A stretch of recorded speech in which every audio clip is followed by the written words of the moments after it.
ปี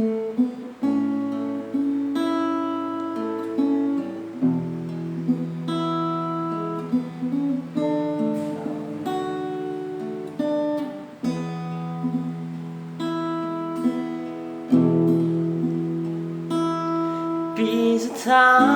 ยที่เฮาได้เฮียนด้วยกันปีสุดท้ายที่เฮาจะต้องจากกันผ่านการเฮียนผ่านวันเวลาจนทำให้เฮาได้รู้จักกันได้เป็นเพื่อนกันจนวันนี้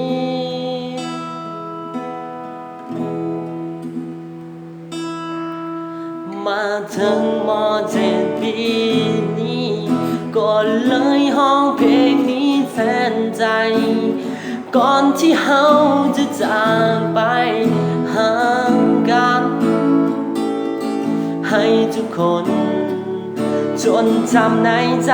ฟังเพลงนี้ไว้ให้คิดถึงกันเมื่อต้องถึงวันจะจากไป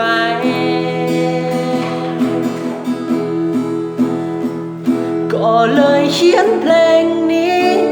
ขึ้นมาให้ทุกคนรู้ไว้ออกมาจากหัวใจของเพื่อนคนนี้ถึงจะอยู่แห่งหนใดยังคิดทางกันทุกวินาทีจึงขอมอบเพลงนี้แด่เพื่อนทุกคน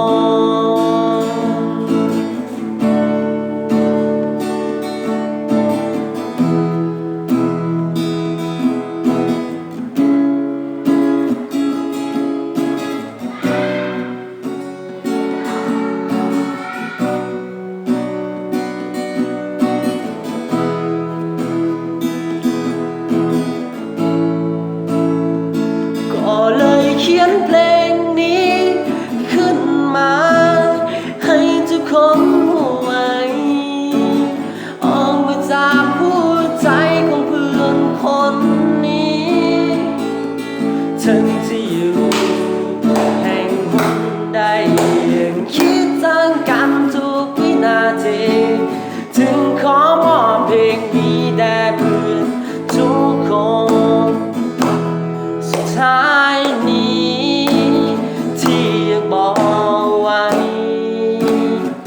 ถึงจะอย่างใดก็ยังมีคำว่าเฮาคำว่าเพื่อนในวันนี้จะบ่มีวันเก่าพวกเฮาม.7 ปี